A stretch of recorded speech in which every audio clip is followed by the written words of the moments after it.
Hello everyone, it's me, Lancer737, and today I'm going to be visiting a couple Canterlotts. I can't do too much today.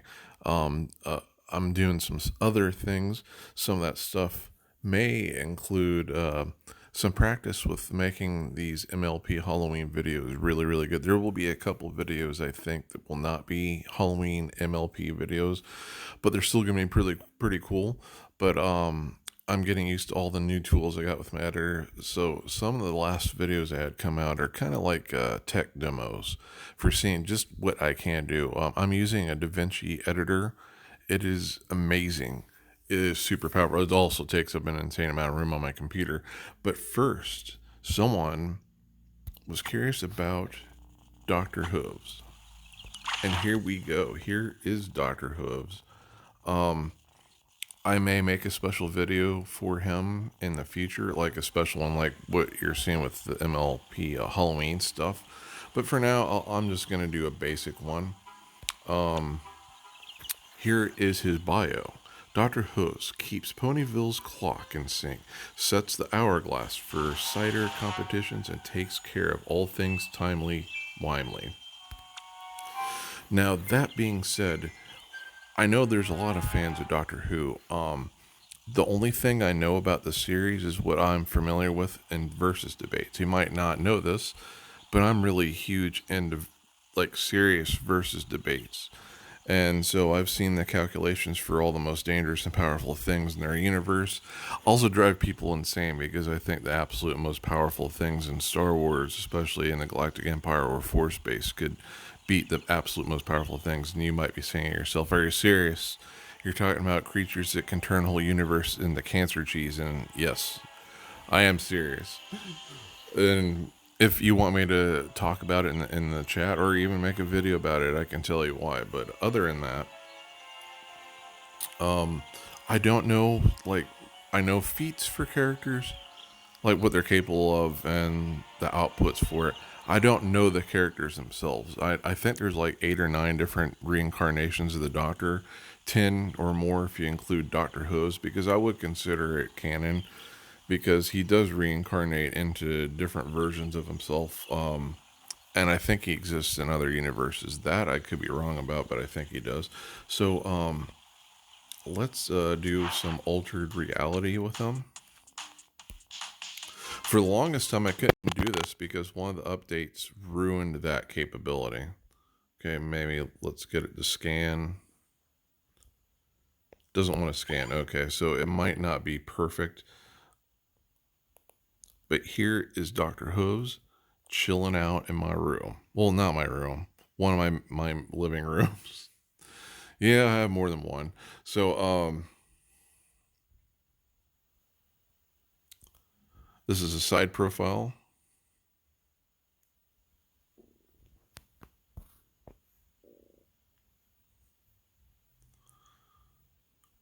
Back. He doesn't want to face so I can get a good profile of that. Here's the left side profile. He's very symmetrical, this model of him. I wouldn't mind there being the ability to give him clothes and stuff like that. Or having a different version of him that has like the hat and scarf and stuff. Because I've seen that in the comics. I think it gives him more character than using a generic model, you know. And then the voice actor, you know, that's what really gives him character from what we've seen of him in the show. But I think him having more accessories and clothes like how the human versions would have, or what he has in other media, would help distinguish him better. Here is the face profile or front profile again, because that's the best way to see him.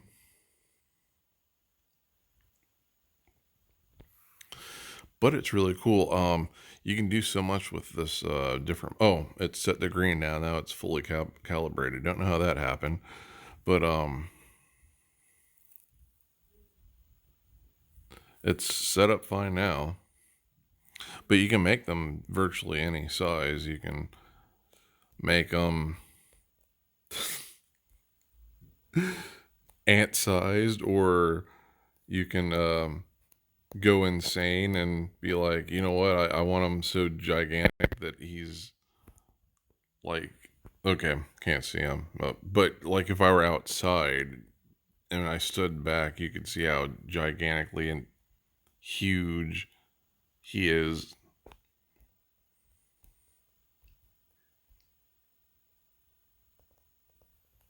But he's pretty cool. We could play one game with him. But as far as getting him, I was asked, how did you get Dr. Hose? And there was a campaign that required him. He is a balloon pop pony, I believe. And when I say balloon pop, he's in the balloon pop games. You have to, I think he's in the normal one. He's not in the hearts one, I don't believe. But you have to get lucky and hopefully get them. And it was ridiculous because someone a long time ago had the odds written up of how many rubies were required for getting these characters, and some of them, if you compared it to their prices when they sometimes would show up. Sometimes, I mean, I say that like sparingly. It's very sparingly that he would ever show up. Hopefully, you're able to hear me. But he would just barely ever sparingly show up, or not him, but other balloon pop characters like Celestia. She would very rarely show up, and she was the most expensive one. She was worth like 1,000 rubies,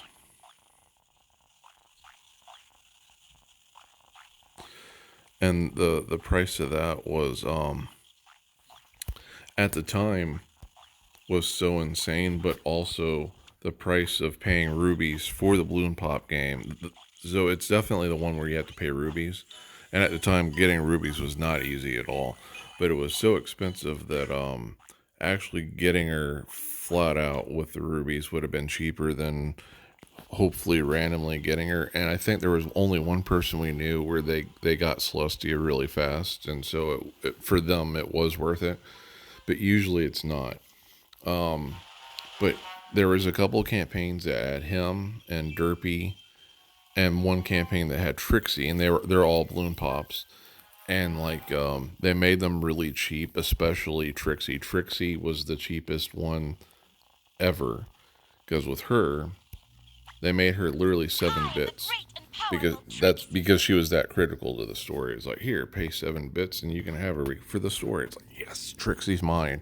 So that being said, I'm sorry I'm not much more help in, your crusade to get Dr. Hooves, which I wish you lots of luck because he is kind of a cool character. He's a hard to get character.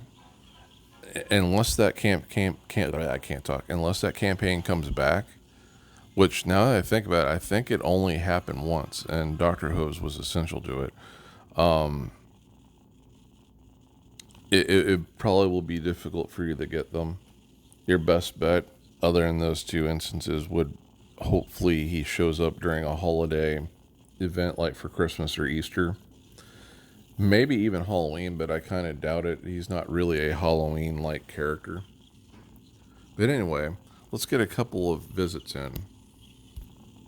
Okay, first we got Sir Cake's place.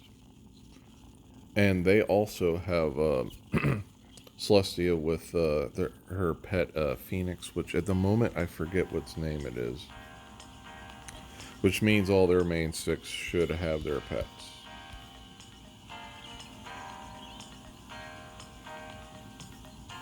That's pretty cool. Celestia's pet is really awesome.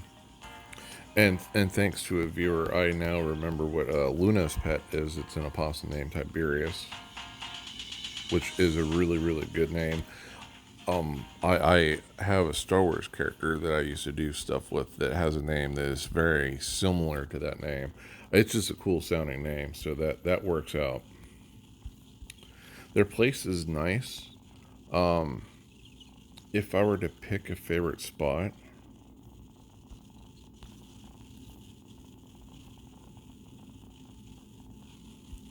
I'm tempted to pick this area here just because I love specifically the evil, dark buildings, and they look cool no matter what, and the surrounding areas by them look pretty cool as well. But I'm going to say it's tied for first place because what also caught my eye was this area, this small area that. Wait a minute. I'm getting the feeling of deja vu. I feel like I've been here before, which that should not be the case. I guess the friends list is always going to mess up no matter where I go. So yeah, this was the other place I thought was my favorite place, and I remember this now, picking this place. Well, anyway, Sir Cake, you got to show up twice. Congratulations. It's a pretty cool place, though. Peace be with you, and have a great start of the week. Next is Golden Days, and this place I'm pretty certain I haven't been to. It's bigger than the other places, or I should say they have more things, but it's more condensed too. They haven't really done anything out in this area, or this area really, except for the tip of it right here. But it does look pretty cool. Reminds me of how I used to have things in, in my version. So if I were to pick a favorite spot, it would have to be everything that's on the screen here. And their place is doomed, by the way. There's so many villains here, can't even mention them. Versus just Luna and Discord. I mean, Celestia is really good, but you want reality warping abilities. That's going to be with Luna and Celeste, not Celestia, Luna and Discord. While most of the villains they're fighting, or I should say, not most, a lot of them have reality warping abilities too. So it's way heavy sided on the side of the villains. So I mean, they could pull a victory, but odds are not in their favor. So anyway, this is my favorite spot. Goldie Days, I love your place before it got destroyed by the villains. Peace be with you. Have a great day. Well, Luna is having, well, she was going to have negotiations with Daybreaker, but that is off now. I think they're racing now. Whoever wins the race saves Canterlott. And it looks like Luna actually might win. So Golden Days, your place is actually saved now. Congratulations. And the last one today is Flash Music. Oh, and if you look here, they're in the middle of a full-time campaign that involves the retelling of the Canterlot wedding between Shining Armor and Princess Cadence. You have Luna and Celestia on the scene, so that is a good thing, because in the main continuity, Luna wasn't there, but Luna is, well, okay, she's leaving now, so this is not a good sign. But it was a good sign at first, at least. Man, the way they have their Rainbow Dash set up, she looks really cool. I think I might do that, maybe, for Halloween. That is a nice look. Their place looks very nice. Also, they're probably ready for Halloween. That or they like the night, which I like both. Both is pretty cool. Night is cooler than day, I think.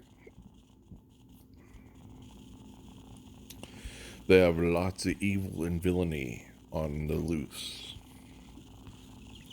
So this place may be done for as well. And you got Nightmare Moon and Daybreaker. And Chrysalis and Nightmare. So actually the Nightmares are in favor to win here. Though who would win against Nightmare Moon and Daybreaker is debatable.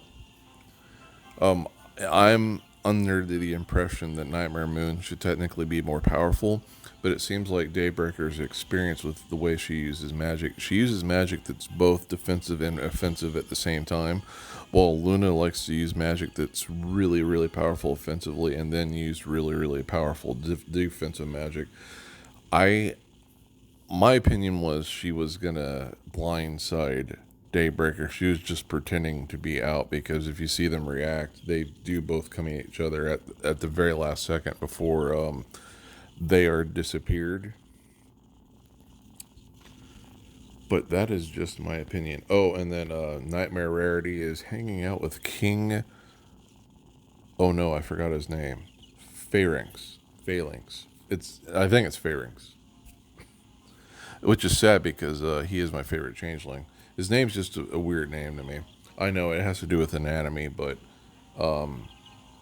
and it looks like he's successfully pushing her out. So never ever discount him. He is probably the most powerful changeling, in my opinion.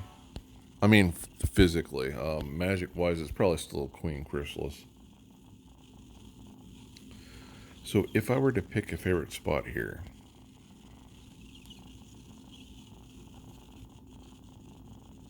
I think I would pick this spot. This is a pretty cool looking spot. I love the estate they have there and all the roses going down the row and the fountain. It looks nice. I like it. Anyway, Flash Music, you did a nice job. Good luck to you in that full time campaign. I hope you're having a lot of fun with it. It should be. Peace with you and have a great day. And this is the last one for today until we get to tomorrow. And don't forget the stuff I said for Halloween. Get your places ready for Halloween. I think I'll record that stuff like a couple days before Halloween, and then I'll be out before Halloween. But anyway, peace with you all and have a great day.